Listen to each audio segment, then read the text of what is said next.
சேலம் மாவட்டம் ஆத்தூர் அருகே அரசு கல்லூரி கால்பந்தாட்ட போட்டியில் பங்கேற்ற மாணவி உயிரிழப்பிற்கு உரிய இழப்பீடு வழங்க உறவினர்கள் வலியுறுத்தியுள்ளனர்.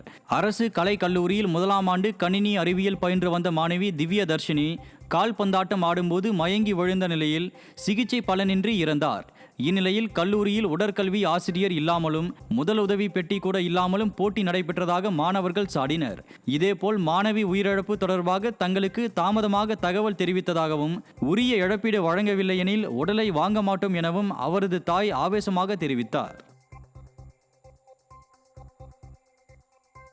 யாருமே ஒரு ரெஸ்பான்ஸ் கூட இல்ல. எங்களுக்கு பேரண்ட்ஸ் எங்களுக்கு யாருமே போனும் பண்ணல.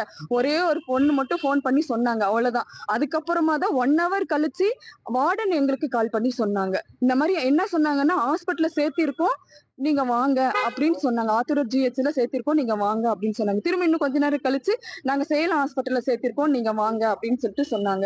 இதுக்கு இப்போ அவங்க எங்களுக்கு இந்த கல்லூரியில எங்களுக்கு இந்த ரீசன் நடந்ததுனால எங்களுக்கு ஒரு நியாயம் வேணும். எங்க பொண்ணுக்காக எங்களுக்கு ஒரு நியாயம்.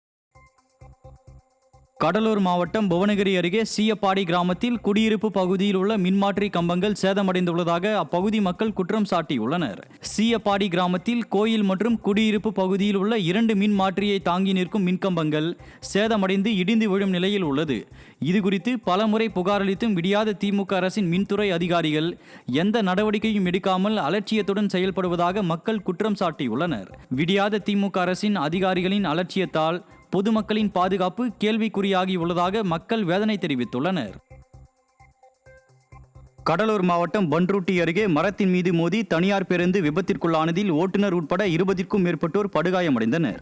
பன்ருட்டி அருகே டிராக்டர் ஒன்று குறுக்கே வந்ததால் தனியார் பேருந்து ஓட்டுநர் பிரேக் போட்டபோது பேருந்து கட்டுப்பாட்டை இழந்து சாலையோரம் இருந்த மரத்தின் மீது மோதியது. இதில் ஓட்டுநர் உட்பட 20க்கும் மேற்பட்டோர் படுகாயமடைந்து சிகிச்சைக்காக மருத்துவமனையில் அனுமதிக்கப்பட்டனர். கோவை மாவட்டம் நரசிம்ம நாயக்கன் பாளையம் பகுதியில் கள்ளச்சாவி மூலம் காரை திருடிய சம்பவம் அதிர்ச்சியை ஏற்படுத்தியுள்ளது.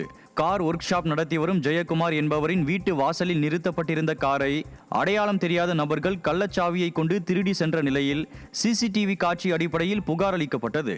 விடியாத திமுக ஆட்சியில் முறையாக ரோந்து பணிகளை மேற்கொள்ளாத காவல்துறையினரால் கொள்ளை சம்பவங்கள் அதிகரித்து வருவதாக குற்றம் சாட்டப்படுகிறது.